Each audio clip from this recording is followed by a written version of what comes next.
À ton avis, on est où? En Corse par exemple? Eh bien non, on est en Normandie. Je te souhaite la bienvenue au Nez de Jobourg dans le Cotentin. Pour ne rien manquer de nos escapades, pense à t'abonner.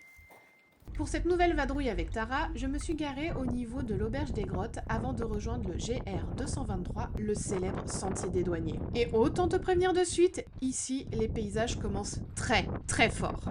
On prend la direction de la baie des Calgrins, en suivant un sentier côtier parfaitement dépaysant, mais parfois bien escarpé quand même. D'ailleurs, avec un chien dont le rappel n'est pas parfaitement fiable, je te conseille de privilégier la laisse ou une longe pour sécuriser les passages un peu dangereux. Tara m'a encore rappelé qu'elle est un vrai chien de montagne. Doucement. Que ce soit dans les pentes, C'est sur les bien. rochers, elle avance tranquillement, réfléchit à l'endroit où elle pose ses Oui. grosses pattes, et franchement, elle gère. On voit qu'elle est beaucoup plus à l'aise que moi. Et puis en continuant le sentier, je suis tombée sur une pépite. Une petite crique absolument incroyable, cachée au pied des falaises. Comme tu peux le voir, on a vraiment été très dérangé par le monde. Oui, t'as bien vu, on est absolument seul.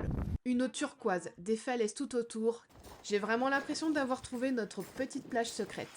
Par contre, pour descendre jusque-là, de bonnes chaussures ne sont vraiment pas une option. Certains passages sont vraiment pentus, rocheux et un peu vertigineux. Alors les tombes que j'ai croisées sur le chemin, personnellement, je ne les recommande pas du tout. Après cette petite parenthèse sur le monde, on est remonté sur les hauteurs. Et là encore, énorme claque visuelle. Entre les falaises, les reliefs sauvages et cette eau turquoise, moi qui connais très bien la Corse, je te jure que par moments, j'avais l'impression d'y être.